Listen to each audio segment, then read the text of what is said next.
Good morning, Mom. Good morning, everyone. Today we are going to tackle about teaching students to use learning strategies. As a future educators, one of our biggest challenges is to plan lessons that inspire our students to stay actively involved in the learning process. But we've probably noticed that traditional teacher-centered learning plans aren't always conducive to achieving that inspiration. That's where active learning strategies come into play. We can use them to empower, engage, and stimulate a classroom by putting students at the center of the learning process. So now get inspired by these strategies that we prepared and will help students talk more openly, think more creatively, and ultimately become more engaged in the process of learning.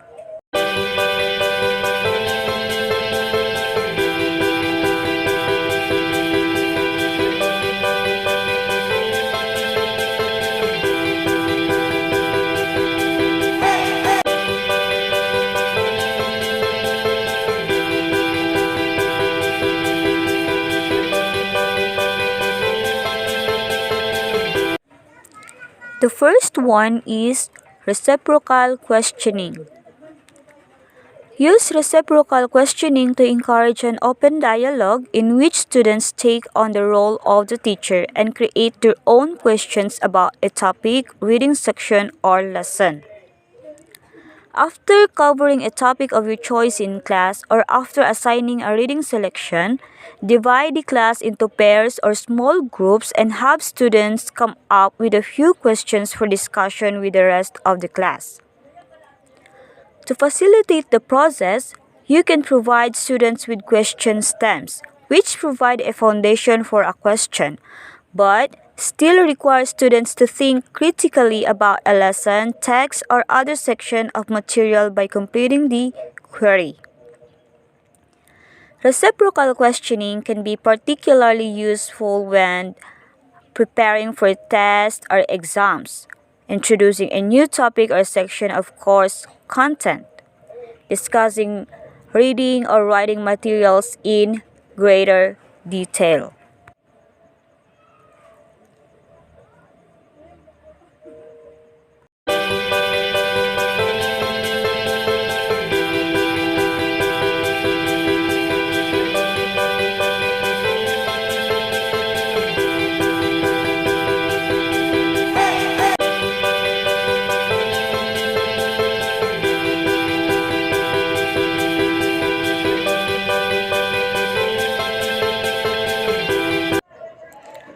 Second, three-step interviews. A cooperative learning strategy. The three-step interview encourages students to develop active listening skills by quizzing one another, sharing their thoughts, and taking notes. To use the three-step interview process, divide students into groups of three and assign three roles, which is the interviewer, interviewee, and note taker. After also assigning a theme or topic of discussion, have students participate in a 5 to 10 minutes interview to discuss what they found to be the key information relating to the topic.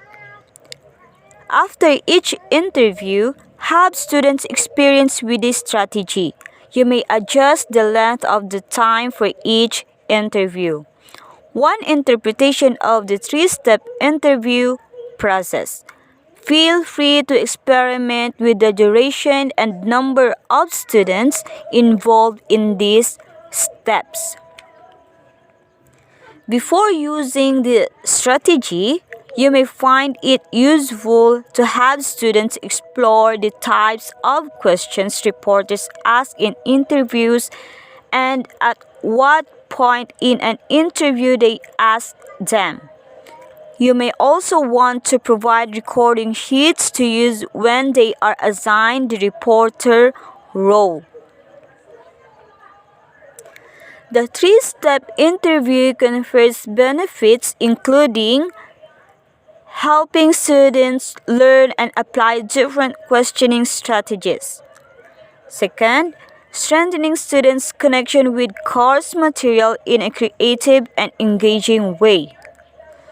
Third, producing a sense of accountability with students working together to complete a task and grasp a lesson.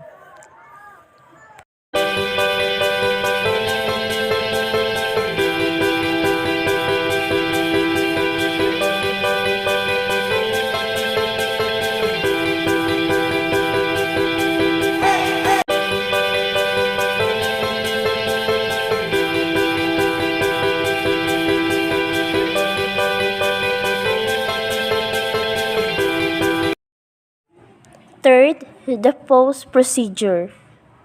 Use the pause procedure to interfere strategic pauses into your class lectures and enhance student understanding of teaching materials.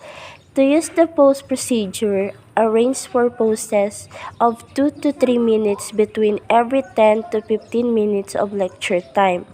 During these breaks, encourage students to discuss or rework their notes in pairs to clarify key points covered, raise questions, and solve problems posed by the instructor. Alternatively, students can work together to write a paragraph that connects or highlights key ideas set out in their partner's notes. The use of the post procedure involves a minimal amount of extra time but can confer significant benefits in comparison to lectures that continue without breaks.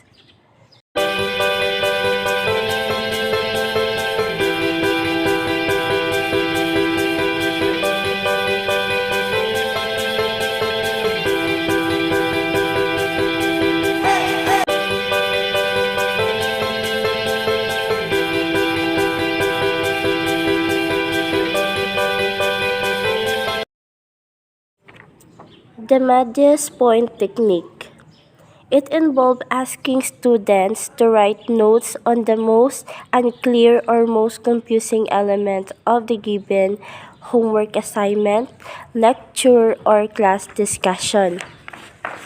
Asking students to write down what they find to be the least clear is a powerful exercise because it compels them to grade or rate their own knowledge of a topic. In short, the exercise helps students reflect on the lesson and identify concepts needing further examination or study. From your perspective, the activity can serve as an insightful source of feedback. For example, if more than a quarter of a class mention the same Madness point, you may wish to schedule further time to discuss that topic or create a new lesson plan or assignment to tackle it.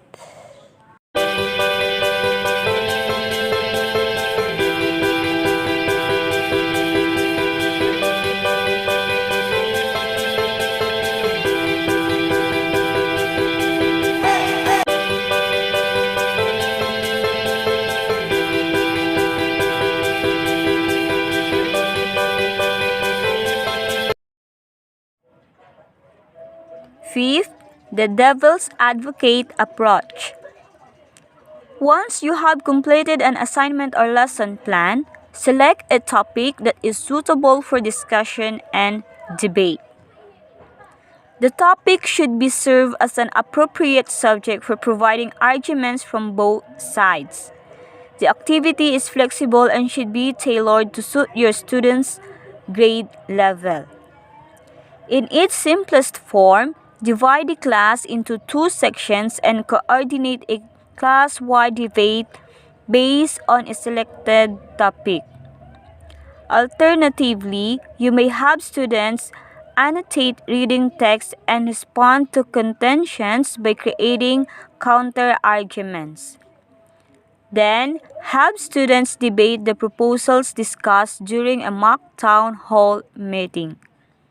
This approach can help cultivate active learning in the classroom by encouraging students to think more critically, challenging participants to expand their understanding of perspectives surrounding an issue and to view it through a different lens. Become more engaged, fostering involved by drawing out opinions to explore the complexity of an issue being studied.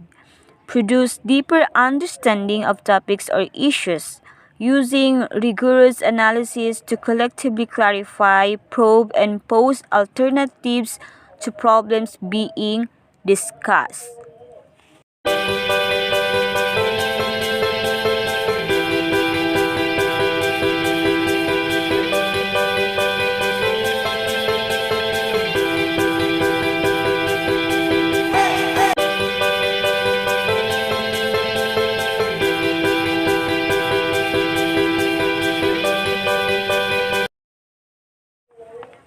Sixth, peer teaching activities. A flexible and multifaceted approach to active learning.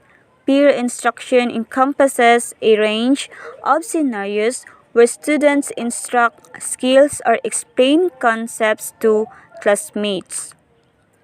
Some popular options include reading buddies, a cooperative learning strategy that pairs two students who work together to read an assigned text.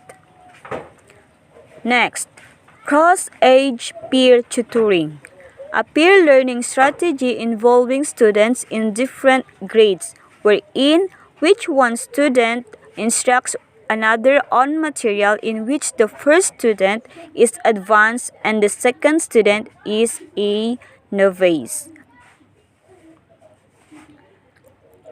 Next, role play. A group of students is split into smaller groups and given a specific task to complete, like in small group work. However, in addition to working on a specific task, the members of each group are asked to play a certain role. Unlike in traditional role play, all members of one group play the same role, not individually assigned roles.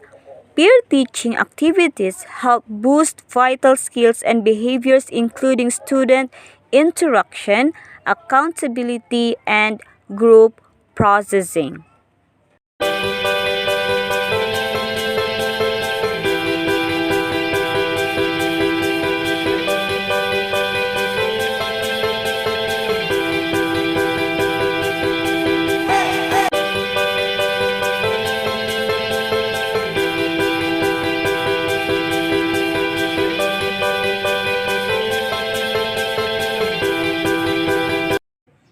Game-based learning platforms.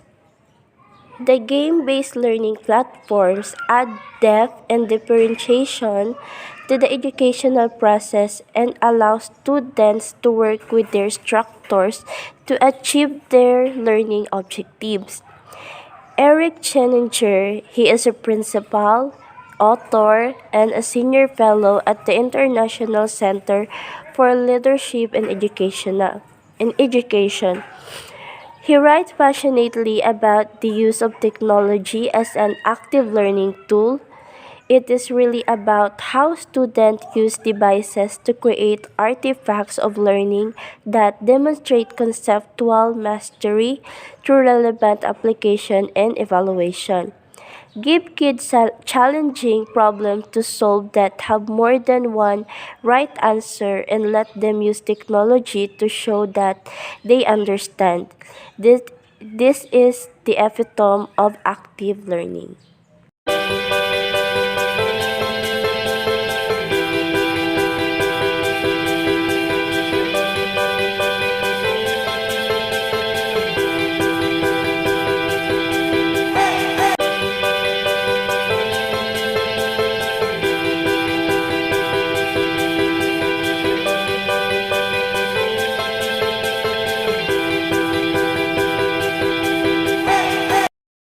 Next, the rotating share group discussions.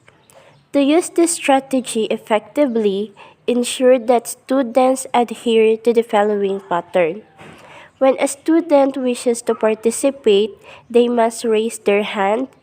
The student who is speaking calls on the next speaker, ideally someone who has not yet contributed.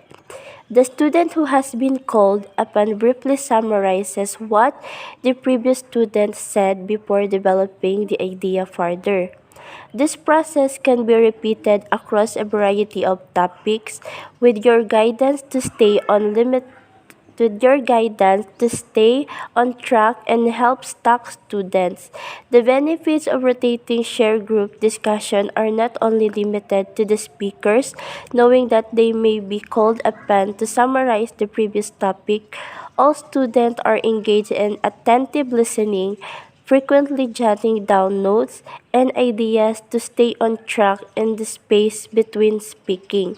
Moreover, students are put into a scenario where they learn from their colleagues' ideas, sparking new consideration of material in an active and engaging way. This strategy is rewarding for students because it encourages powerful and direct engagement with course material. That's all. Thank you for listening.